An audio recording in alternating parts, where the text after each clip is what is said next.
Hello, everyone, and welcome back to the third training session for the BJA STOP School Violence Grant Program. In the last training, we did an in-depth walkthrough of the STOP solicitation and all of the application components. And I left you with the task assignment of completing the data needs worksheet. Today's training is really going to focus on using this data needs worksheet and to inform the development of your logic model. So today's learning objectives. Logic models really provide a snapshot picture of how your project is going to work and serve as this roadmap really for program planning, implementation, and evaluation. The logic model shows the logical linkages between the goals, objectives, activities, outputs, and outcomes. So today, like I said, we will define what a logic model is and its common elements in relationship to the BJA Stop School Violence application. Then we'll discuss the importance of developing a logic model and using it as a planning tool for your Stop School Violence program. We'll be looking at the key components that go into developing this model, including needs data and how your model aligns with the funding goals, objectives, and deliverables of STOP. Now, before we dive into the parts of a logic model, let's first define what is a logic model. The quick answer to this is that logic models are graphical illustrations of how a project's planned activities will lead to desired results. I subscribe to the Kellogg Foundation's definition of logic models. A logic model is systematic and a visual way to present and share your understanding of the relationships among the resources you have to operate your program, the activities you plan, and the changes or results you hope to achieve. Now, according to BJA, logic models clearly identify the program's goals, objectives, activities, and desired results. They clarify assumptions and relationships between the program or initiative's efforts and then the expected outcomes. They communicate the key elements of the program. They identify what to focus on in a program evaluation, and they guide the assessment of underlying project assumptions. Now, one of the things that I want to point out here is you'll notice that the definition that I subscribe to, which is the Kellogg model definition, is a little bit different from BJA's definition. This is not unusual. Funders often do not follow the same format and definition and explanations for their logic models. So it's really important to understand what BJA is saying when they're talking about logic models and the elements that they want to see within the logic model. Those are going to define what they'll be looking for as you write out your program design and your narrative. So let's talk about the most common components in a logic model.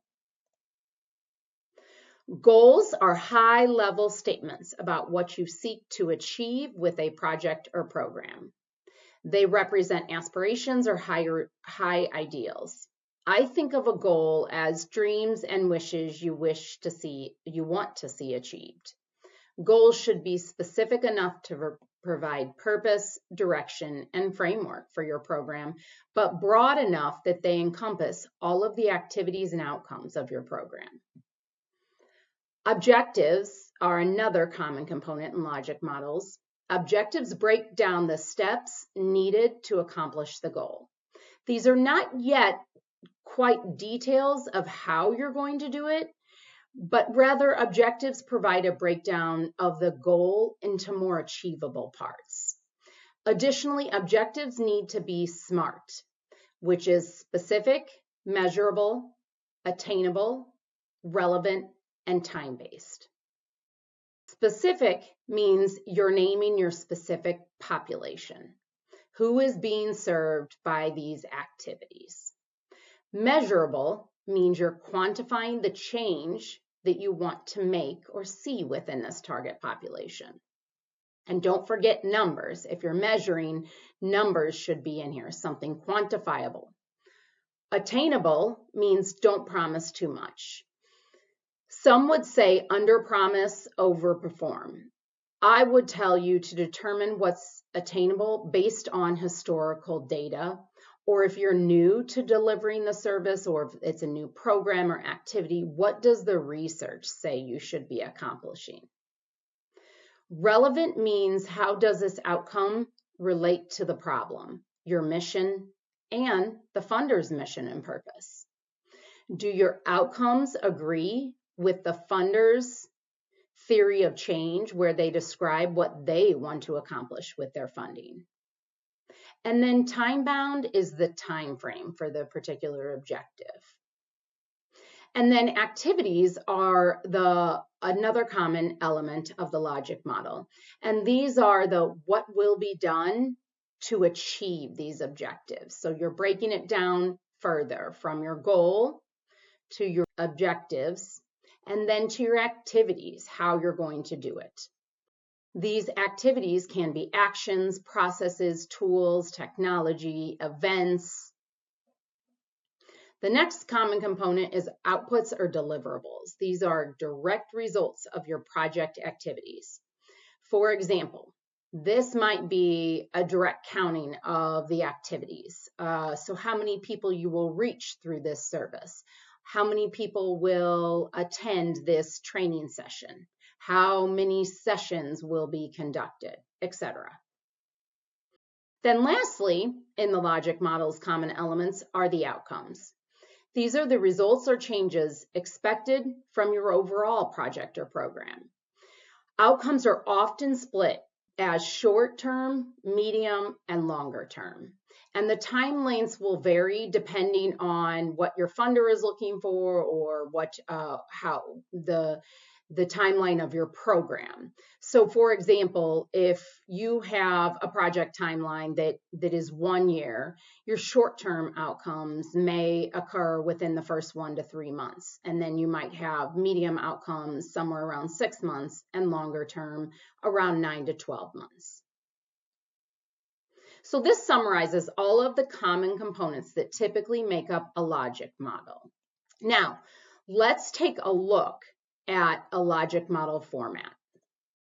As I said earlier, funders use all different kinds of formats, including BJA. BJA requires something called a goals, objectives, and deliverables worksheet. So we have created this version of this logic model here on this slide in a format that really aligns with BJA's worksheet. And you'll receive a copy of this at the end of today's session. So this logic model here includes some of the key elements I just talked about in the previous slide. But again, it's more aligned to match BJA's goals, objectives, and deliverables worksheet. That worksheet requires you to complete the columns you see here on this slide. You must have, it's important to remember, you must have at least one objective for each goal. You can have more than one objective, but you must have at least one. And for each objective and deliverable, applicants must state the fiscal year and the quarter in which they will be achieved, so that BJA understands the timeline of your project and when things will be done. Okay, so how do we use this logic model to design your BJA STOP program? Let's start by talking about the data.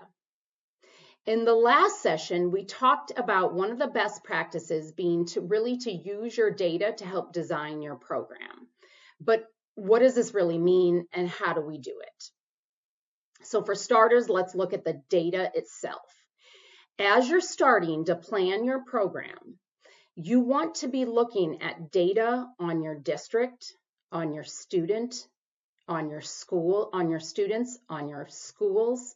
Things like, what are the demographics and characteristics of our student population? Who are our students? What about our academic data? What does attendance look like? What does behavioral data look like? Looking at things like discipline referrals, incidents of bullying or harassment. And then what about your health data? Look at things like mental health referrals if you're tracking those. Beyond your student, school, and district data, what about community data? Key points to look at include things like poverty levels, crime rates, violence, homicides, and substance use. What about local law enforcement data? Another good point and data source is youth risk behavior surveys for high school students. This helps tell the story from your students' perspective. It asks students about factors like involvements in fights, both in and out of school. And then the survey also tracks environmental factors from the student's perspective, such as parental monitoring, how they feel about social connectedness, school connectedness, unstable housing.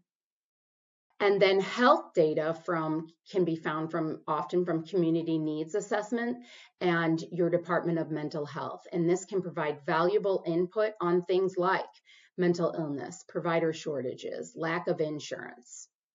Additionally, look to community organizations who are serving students and families for their data. What do they have? What stories are they telling? And how does this mesh with the data that you're seeing within the own data that you collect, and perhaps anecdotal data through your teachers, through your school counselors? With all this data and information, what you're really trying to do is figure out the story. You likely know what some of the key challenges that are going on. And now you're looking at the data to prove this and drilling into why are they happening? So what are the reasons for the increased rates in this or the changes in this? What are the issues that are happening and who are we seeing them most commonly with? What subpopulations of students? When are they happening? Where are they happening? Narrow down on your data so you can truly understand the need and ultimately define that in your program design and narrative, and develop and show a high quality solution that is in support of solving this issue. So let's give some key examples of some common data points we see. One of the common data points we see in these types of STOP proposals is a high number of bullying incidents. So what would you do with this data? First, let's see if we can narrow down on this data. Who is this affecting? Who is most affected by the bullying incidents? Which students, which grade levels, what time of day, when is it happening, where is it happening, how's it being reported, what's happening there? If it's happening across all grade levels, you might assume strategies like an anti-bullying campaign could be effective. This could help reduce the number of incidents. If you're identifying subpopulations this is happening with, perhaps it's more targeted interventions like a conflict resolution workshop for specific classrooms or grade levels. In another example, one common data point we see is high rates of suicidal thoughts or attempts. Again, start by narrowing down on your data. Identify who and why it's happening. Is it a particular grade, subpopulation? Who's saying it's happening? What are they saying is happening? And then, again, what are the effective strategies? So perhaps it's more targeted strategies if you identify a certain subpopulation, such as implementing mental health screenings on these identified students. Or maybe it's something more school and district wide, such as staff trainings on mental health first aid training. So one other point I want to make on this data is that in addition to identifying and defining your needs, the data collected can also show points of comparison with what's happening in your own setting. So looking at things like, is this problem worse for our schools and our district in comparison to other nearby districts, other districts in other counties that are similar to ours? Are community violence rates higher in our district and our community in comparison to those of similar size? Or is it on par with these districts? There's many different ways that you can slice and dice data. The goal is to present it in a way that defines your needs and makes your program and solution stand out. Understanding the data, your data and needs are the crucial first step to really developing solutions and strategies that will address the issue and achieve the change you seek to through your program. Your needs data is essentially going to inform every aspect of your program and logic model, including your goals, objectives, activities, and deliverables. So developing a logic model is critical to ensure a well-designed and well-implemented program. And the creation of this model should really be done through a collaborative team approach. You're going to hear me talk a lot about collaboration and partnerships over and over again throughout this series because it really is best practice. And BJA wants to see projects where schools and districts are working with law enforcement, community organizations, and stakeholders to really develop and implement comprehensive solutions to improve school safety, not just within the school, throughout the community. And evidence of this collaboration will be needed in your proposal, in your narrative, through attachments like MOUs, perhaps even resumes, and possibly in your budget, depending on your type of project. So think about who should be on this team to help design your logic model and essentially your program, and then implement it and evaluate it. Who are the voices internally and externally that need to be heard? Who needs to be engaged in the process? And it may be at different and varying points throughout the process, but who do you need here? Begin this thought process early on who is needed so that you have enough time to get them on board. So within your schools and districts internally, these people may include district leadership and school level leadership, such as superintendents, assistant superintendents, and principals, teachers and staff, school psychologists, social workers, and counselors, perhaps data and technology staff, depending on what your type of project is. If you're looking at a technology type of project, your data staff are going to be important in helping you get the data needed to justify your needs in your program. And then finance and compliance staff. And then what about your student and family representation? Are there any representatives from your parent-teacher association or any voices that need to be heard within there and think about within your program design? Externally, who do you need to be partnering with? What partners do you need and might be best suited for the program you want to do? Do you have a partnership or existing relationship with law enforcement? This is a huge one. Who do you need to establish a partnership with? And what about mental health providers or other youth service organizations? Depending on your program, these may be key partners and voices you want involved in your program design process. I want to mention that the National Center for School Safety offers some great resources on collaboration, including a webinar on how to identify and engage these partners. And this link is provided here on this slide. Okay, so we talked about our data that's going to inform our logic model. We just talked about our team and the voices we want engaged. Now, ideally, we're ready to start planning and using our logic model tool. So where do you start? There's different ways in which the logic model can be worked. Some like to use the logic model working the model from left to right, which in this case starts with your goals.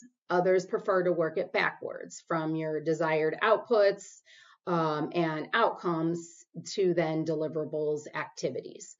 I personally like to begin with goals. Now, I have my needs data and my team together.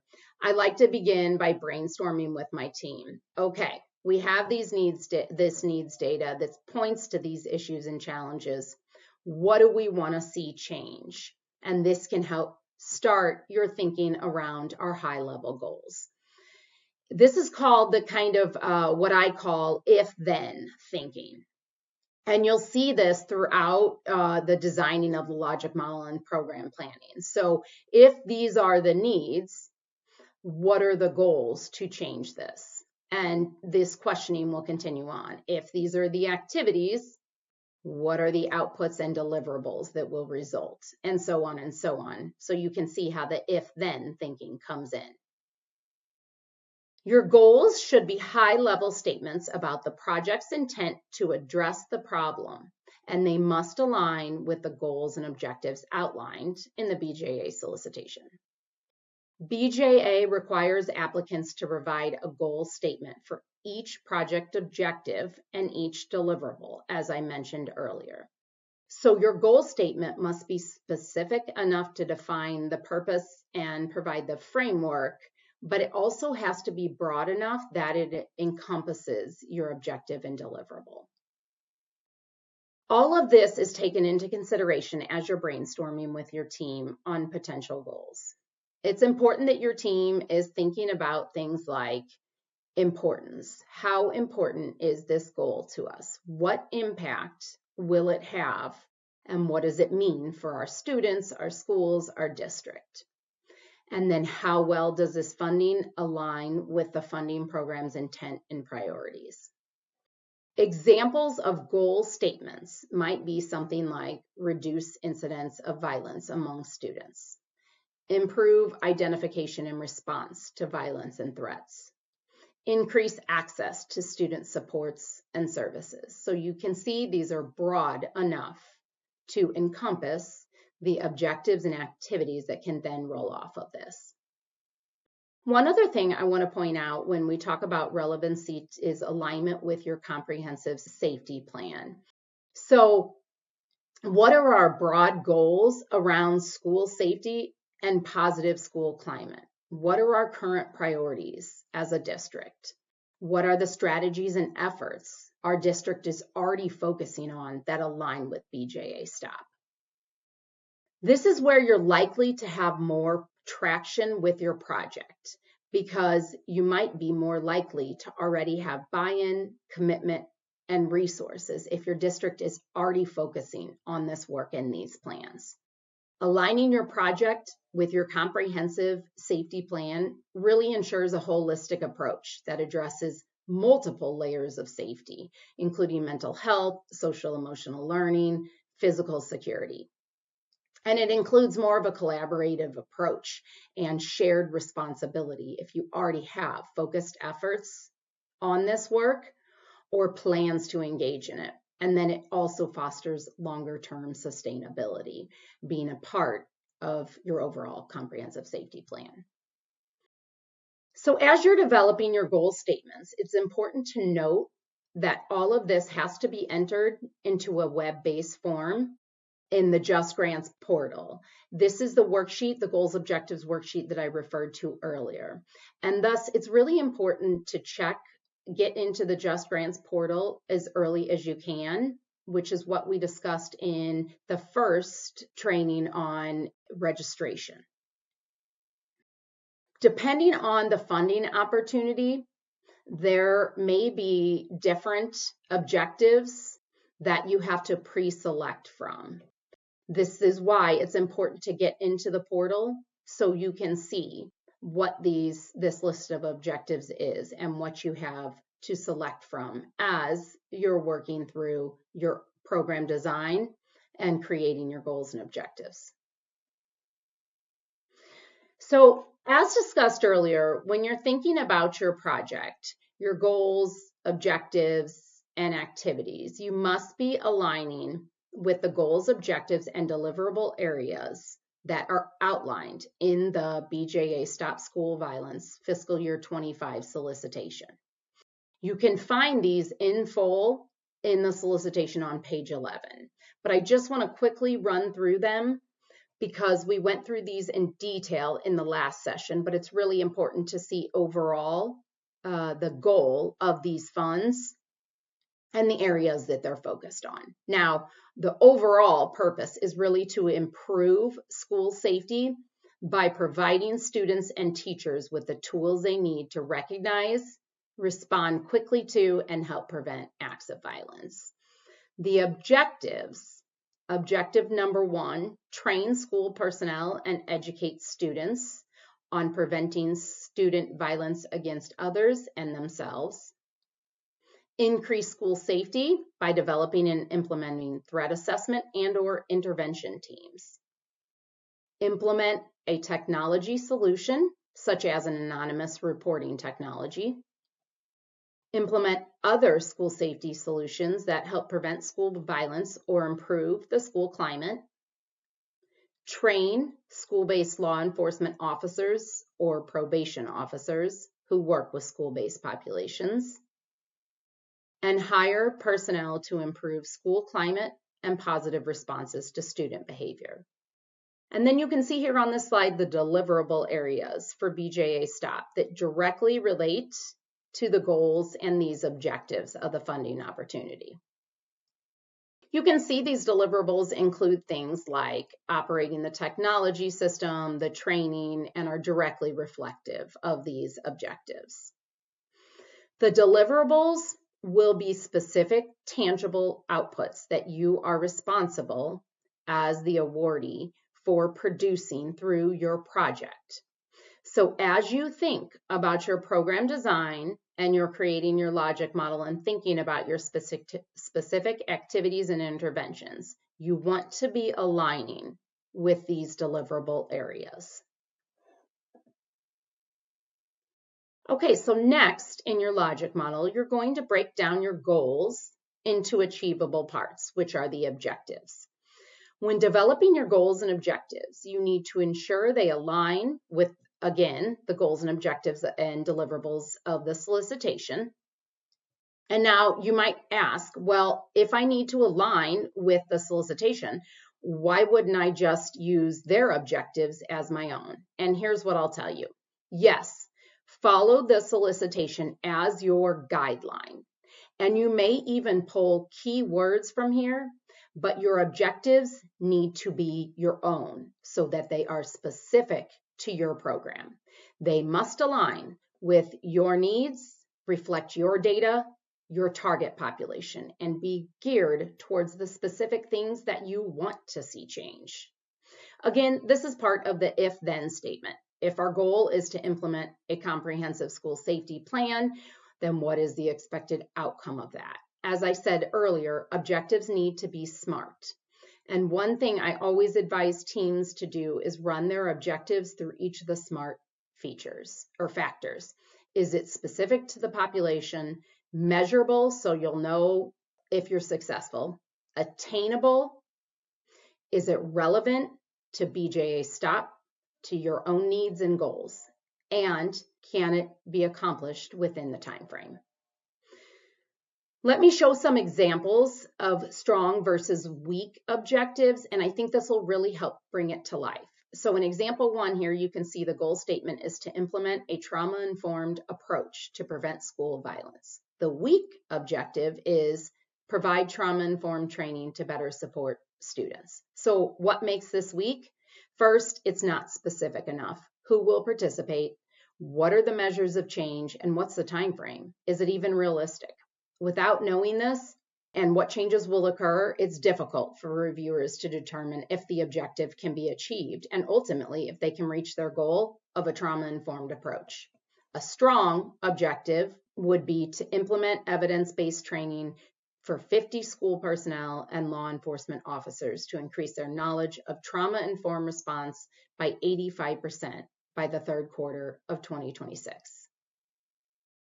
It's SMART because it's specific. It tells you the population, school personnel and law enforcement who are going to get the training. It's measurable because it measures a percentage increase in knowledge.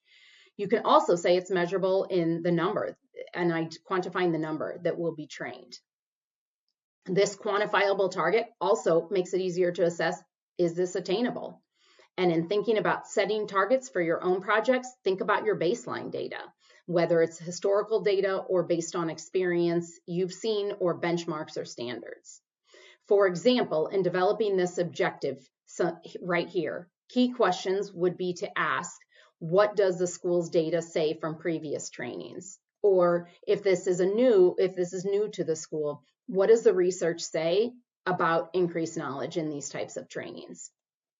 Or what do you know in the field with other schools and other districts? I would say an 85% increase in knowledge seems pretty realistic, given they are implementing a comprehensive training plan that includes evidence-based training for 50 individuals. Example 2, the goal is to improve mental health and well-being of students through increased access to services. The week objective is deliver counseling services to improve the mental health of students. It's not specific enough to which students will be served. Is it all students or subpopulations? There's no measure of success or change. How are they going to know if or when mental health has improved? Is it an increase in number served or some type of assessment? Will there be an increase in the number of students receiving counseling compared to the baseline? Will an assessment or survey be administered to students in groups or individual counseling to measure changes in depression, anxiety, and stress? And then if there's no understanding of how much additional access will be provided or what resources are needed, it's very difficult to determine if it's even attainable. A stronger objective here would be expand the school's mental health team by hiring 2 additional licensed counselors to reach an additional 200 students through individual and group counseling services by the end of the 4th quarter of 2026. This objective states how they will achieve the goal of increased access by expanding counseling services, and then it quantifies the additional number of students that will receive services. And in thinking about whether or not this is attainable, it's important that the team set this metric looking at their baseline data. So how many students are they currently serving? And based on what they plan to do, is the additional 200 attainable? With the hiring of 2 additional counselors, as it says here, and offering both individual and group services, 200 seems like an attainable number. So this is all to say, as you're developing your objectives, it's important to be looking at your baseline data and then explaining in your narrative and giving context to tell the whole story around these objectives. I want to give you one more example. In this objective here under example number 3, this is one I have seen that is pulled directly from the solicitation. You can see that it's vague in that it doesn't clarify how success will be measured to show improved response. In the second, you can clearly see the team has defined what this measure will look like, a targeted 93% response rate by trained responders. So you can see here that this one is more defined and clarifies what will be measured. I've just covered a lot on objectives, so I want to recap the key takeaways to focus on as you're developing and working with your team on objectives. First, make sure they align with your identified needs. Our data shows that students don't feel comfortable reporting, or there are barriers to reporting, so we are going to implement this anonymous reporting system. Second, make sure your objectives support your goal statements and that you have one goal statement for each objective. Additionally, your goals and objectives should align with your comprehensive safety plan. Lastly, make sure your objectives are written in a way that clearly tells reviewers what you're going to do and how it meets the objectives of the BJA STOP School Violence Grant Program. This means using keywords from the solicitation, such as anonymous reporting system, school climate, threat assessment teams, multidisciplinary teams, etc. Once you have developed your goals and objectives, you're going to break down each of these objectives into specific activities. So what are the specific activities, strategies, or interventions that you'll do to address the identified needs through your data and the goals and objectives you have just developed? In this logic model format here, the activities are in the middle of the chart. Now, the BJA goals, objectives, and deliverables form that I referred to does not require you to actually enter the activities. However, it is required in your narrative and pivotal to your project planning and success. In the next session, I'll talk more on breaking the activities down deeper, but for the purposes of the logic model, you want to have a general idea here of what you will do. Your activities, who will do them, who will participate or receive the intervention or strategy, when, where, and how it will be done, and then why it will be done. So answering these questions will be crucial to a solid project design. What evidence-based programs or practices are effective? And this gets to the why part. Why are we selecting this intervention? Is there evidence that it will work for our school, our student population, or our district? Brainstorm again with your team the what, who, when, where, why, and how questions. If you know this is the issue, what are the activities you will do that will be most effective in addressing it? The Stop School Violence program requires that projects utilize evidence-based practices, strategies, and technologies which are proven effective. This is something you need to be thinking about as you're thinking through your project and activities. What has been proven in reducing bullying, in establishing threat assessment teams? What are the effective strategies? What evidence-based trainings are there around school personnel, and so on? Essentially, your activities should line up to evidence-based programs and best practices. A great database to find evidence-based solutions is crimesolutions.ojp.gov, which you can find on the link in this slide.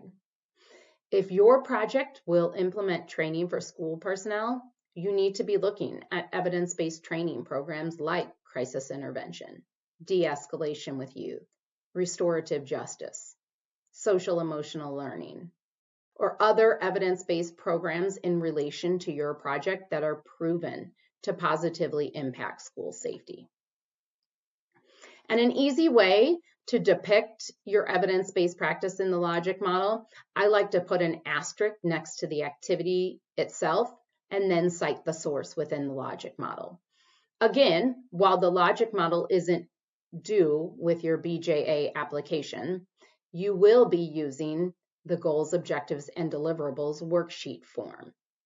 And it's important as you're using your own logic model as a template in completing the application that you can see which of your evidence-based practices within the logic model. You want to build the case as to the why of this program, activity, practice, and intervention. Why you selected it, why it will be successful. So again, this means you should be looking at the evidence-based programs or strategies that are applicable to your project and what you want to do and have been proven effective in a similar setting with similar populations. And then be thinking about how will you do what you say you're going to do? Are you going to fit it into your current structure, or is this something new and additional on top of what you're already doing that will need to be done? Who's going to lead the activity? Do you need to hire? If there's going to be new hires, what trainings or certifications or requirements do they need prior to being hired or after being hired? And then who will participate in your activity or intervention? And remember that your participants and students have strengths too. Too often in programs, we show participants only as needs, which can create a savior complex in grants. So it's important to show that participants have the strengths of participants. And that also points to the success of your own program by building on these strengths. Think about, will it be easy to fit this activity or intervention into our current structure and day-to-day activities? When will we do it? Prior to the beginning of the school year? Or are we going to do this throughout the school year? Is this a training that will be done during Teacher Institute days? Where will we do it? What type of space do we need? Now, all of this information is not obviously going to be put into your logic model, but you need to be thinking through the activities and strategies with this level of detail in order to be able to explain it throughout your narrative. And then think about the when and the where. When will the activity take place? Where will it take place? What is the frequency and duration of this event or activity? How often, if you're doing trainings, how often will staff participate in the trainings? How often will students participate in the workshops or trainings that you might offer to students? If you're doing behavioral threat assessment teams, when will the teams be established? How frequently will they meet? Will they be established in each of your schools or some of the selected schools? Why did you select those schools? There may be a specific strategy, so maybe you're only implementing them in high schools to start there because your needs data shows that the highest needs are within the high school population, or perhaps you have stronger team coordination and support in those high schools. It's important to understand and define that. And then where will these meetings or trainings take place? Let's say you have a great new training space. This can be a resource that you might highlight in the narrative. We have this existing space and we'll use it for this. If you plan to address digital trust, your project should clearly outline activities that address components of digital trust, like training personnel on technology, establishing policies around data security, and safeguarding privacy. As mentioned, in the next section, we will talk about pulling all of these activities really out of this logic model to create a more detailed plan and getting down to all of these questions: how, when, who, where, so that you can really craft a strong program design narrative. But you can see this gives you really a high-level overview of what is needed as you start your program planning and designing. So let's bring this all to life here in this logic model. Let's say your district has identified that incidents of bullying and threats are being reported, and surveys show students don't feel comfortable or safe reporting or aren't sure how or where to report. So your district wants to implement an anonymous reporting system. Your goal statement might be something like to improve the identification of bullying, violence, and threats. The SMART objective might be to implement an anonymous reporting system, or ARS, to increase the number of reported incidents by 20%, which will be done by Q2 of fiscal year 26. In order to achieve this, your activities need to include assessing current technology and selecting an appropriate technology and then implementing it.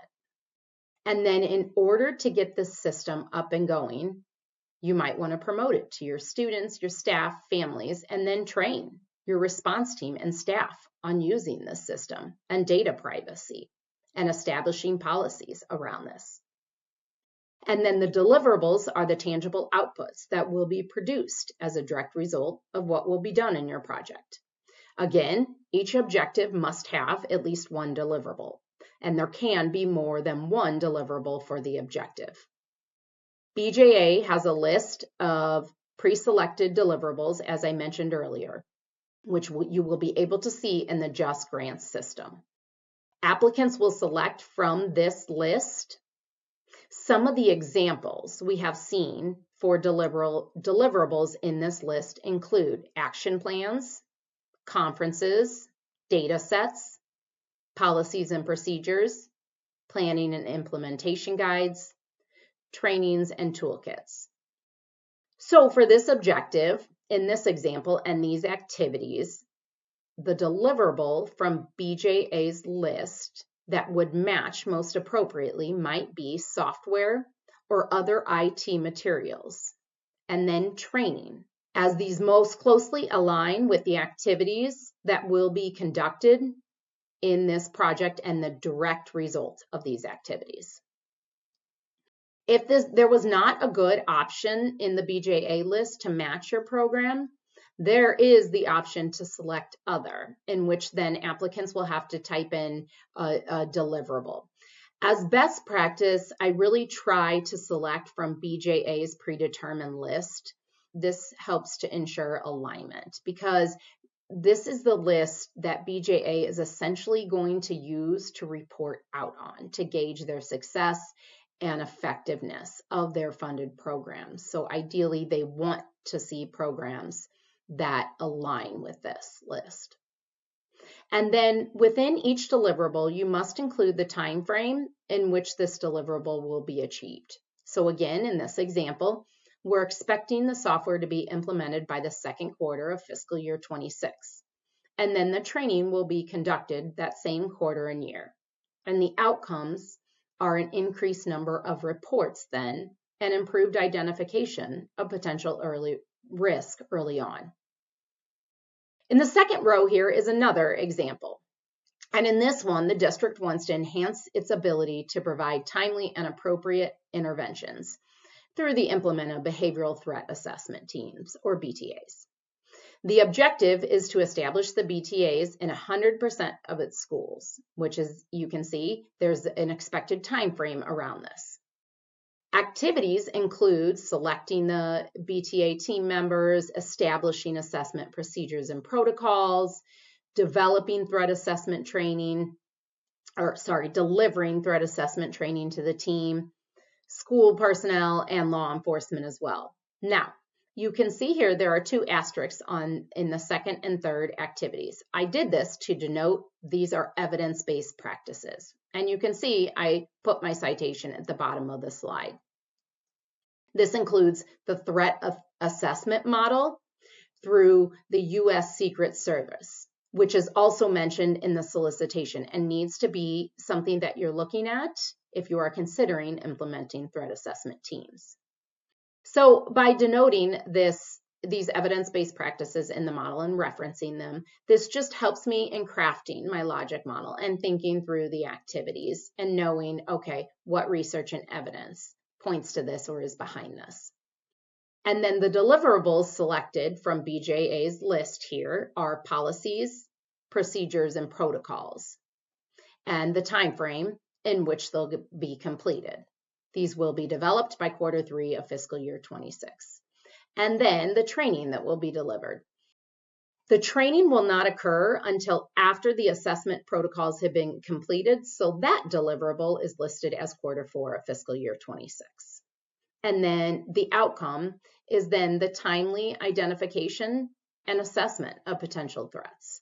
Now, as a reminder, the BJA worksheet does not require you to complete the outcome area. I am completing it here as a standard component and best practice really of completing a logic model. This helps you just see the complete picture as you're planning. So this gives you some examples of what a logic model might look like and how to go about in crafting it. Now, we've discussed a lot for today. I want to recap some of the key takeaways. Remember that complete and well-developed logic models increase the likelihood of program success. And the logic model essentially really should not be a static document. It should be a live working document that really guides your program. It provides the framework of what you will do. Your needs data also drives your goals, objectives, and activities. Remember, think about things like what is your data saying about the challenges your students, schools, and districts are facing? What solutions or strategies might be the most effective in solving these issues?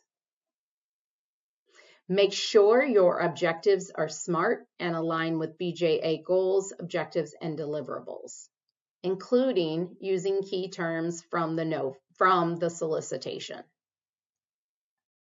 Use evidence-based practices and programs and point to those practices that will be used throughout your program to show proof of effectiveness and explanation as to why you selected them and why they fit your program, your students, your school.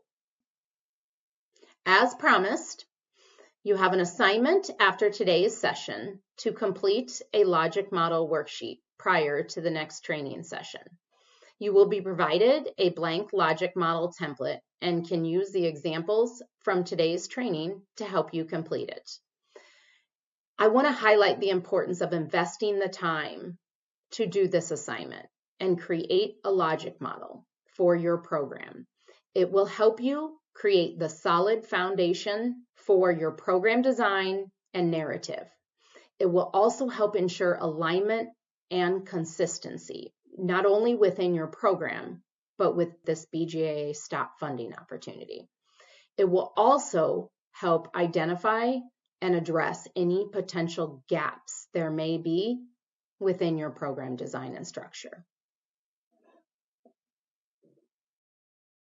Thank you for joining us today as we explored the intricacies of the BJA Stop School Violence Grant Program and how to use the logic model in really creating a strong program framework and design. I look forward to the next training session where we'll jump further into the project design and implementation section of the proposal. Have a great rest of your day.